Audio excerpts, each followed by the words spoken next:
कभी एक छोटे से गांव में रामू नाम का आदमी रहता था। रामू बहुत गरीब था।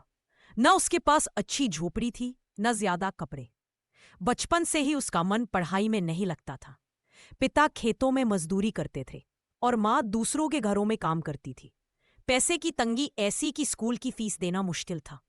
इसलिए रामू चौथी क्लास के बाद स्कूल छोड़कर रोजी रोटी कमाने लग गया। रामू दिल का बहुत सीधा और मेहनती था, लेकिन अनपढ़ होने की वजह से लोग अक्सर उसे कमतर समझते थे। एक दिन उसने सोचा, अब मैं कुछ बड़ा करूंगा। मैं भी इंसान हूं।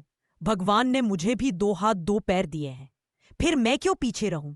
कुछ दिनों बाद उसे शहर में एक नौकरी का इंटरव्यू देने का मौका मिला।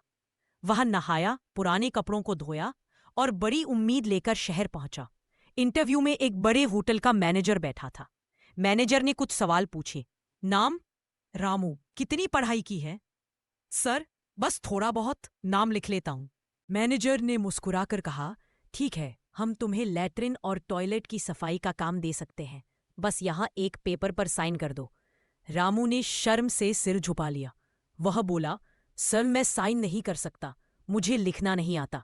मैनेजर ने कहा, तो माफ करना, हम बिना साइन वाले को काम नहीं दे सकते। रामू की आंखों में आंसू आ गए। वह चुपचाप होटल से बाहर निकल आया। सड़क पर चलते हुए उसने आसमान की तरफ देखा और कहा, भगवान, क्या सिर्फ साइन न कर पाने की वजह से मैं किसी काम के लायक नहीं? उसी दिन उसने ठान लिया कि अब वह किसी के नीचे नौकरी नहीं करेगा।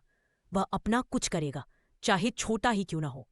अगले दिन उसने घर के बाहर एक फलों की छोटी दुकान लगा ली।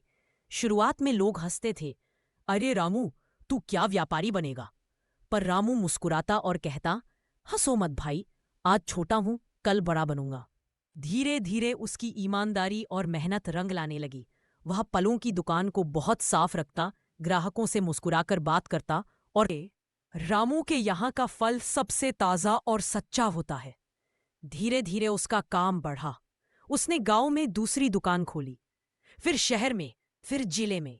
कुछ सालों में रामू के पास कई ट्रक, गोदाम और सैकड़ों कर्मचारी हो गए। उसका नाम अब रामू फ्रूट कंपनी के नाम से जाना जाने लगा। वह अब अलवर जिले का सबसे बड़ा व्यापारी था। एक दिन उसे विदेश से कॉल आया। एक बड़ी कंपनी उसके साथ व्यापार करना चाहती थी। यह उसके जीवन का सबसे बड़ा मौका था। मीटिंग का दिन आया। विदेशी व्यापारी दिल्ली के एक बड़े होटल में आए। रामू ने अपने साधारण लेकिन साफ कपड़े पहने और आत्मविश्वास के साथ मीटिंग में पहुंचा। मीटिंग में सब बातें अच्छी चली। कीमत, माल, समय सब तय हो गया। आखिर में विदेशी प्रतिनिधि ने कहा, अब हम कॉन्ट्रैक्ट पर साइन कर लेते हैं। रामू थोड़ी देर चुप रहा, फिर बोला, सर मैं साइन नहीं कर सकता क्योंकि मैं अनपढ़ हूं। वह सुनकर सब लोग हैरान रह गए। कमरे में कुछ पल के लिए सन्नाटा छा गया। आप अनपढ़ होकर दुनिया के सबसे बड़े फल व्यापारी बन गए? अगर आप पढ़े लिखे होते तो सोचिए आप कितने बड़े आदमी बन जाते। रामू ने हल्की मुस्कान के साथ कहा, सर अगर मैं पढ़ा लिखा होता तो शायद आज यहां नहीं होता। अगर मैं पढ़ा लिखा होता तो उस दिन होटल में लैट्रिन साफ कर रहा होता। अनपढ़ होने ने मुझे मजबूर किया कि मैं खुद का रास्ता बनाऊं। यह सुनकर मीटिंग में सब लोग कुछ पल के लिए चुप रह गए। हर किसी की आंखों में इज्जत थी। रामू ने आगे कहा, पढ़ाई जरूरी है, पर उससे भी जरूरी है सोच और मेहनत। पढ़ाई इंसान को रास्ता दिखा सकती है, पर चलना तो इंसान को खुद ही पड़ता है। उस दिन डील साइन नहीं हुई, पर विदेशी कंपनी ने कहा, रामू जी, आपको साइन करने की जरूरत नहीं। आपकी ईमानदारी ही हमारी गारंटी है। वो डील बिना साइन के ही पक्की हो गई और रामू का नाम दुनिया के सफल व्यापारियों में गिना जाने लगा। समय बीतता गया। रामू अब गरीब नहीं रहा, लेकिन उसने कभी अपनी जड़ें नहीं भूली। वह अक्सर युवाओं को समझाता, बेटा, डिग्री से नहीं, दृढ़ निश्चय से इंसान बड़ा बनता है। अगर रास्ता बंद हो जाए तो नया राह अगर रास्ता बंद हो जाए तो नया रास्ता बनाओ।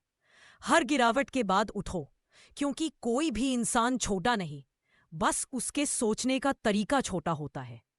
गांव के बच्चे जब उसे देखते तो कहते, देखो वही रामू काका, जो पहले अनपढ़ थे अब दुनिया के बड़े व्यापारी हैं।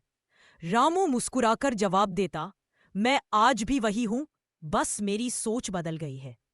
पढ़ाई न सही, पर मैंने जिंदगी की किताब पढ़ ली है। ऐसी और वीडियो देखने के लिए कार्टून एनिमेशन मन्नू के चैनल को सब्सक्राइब करें।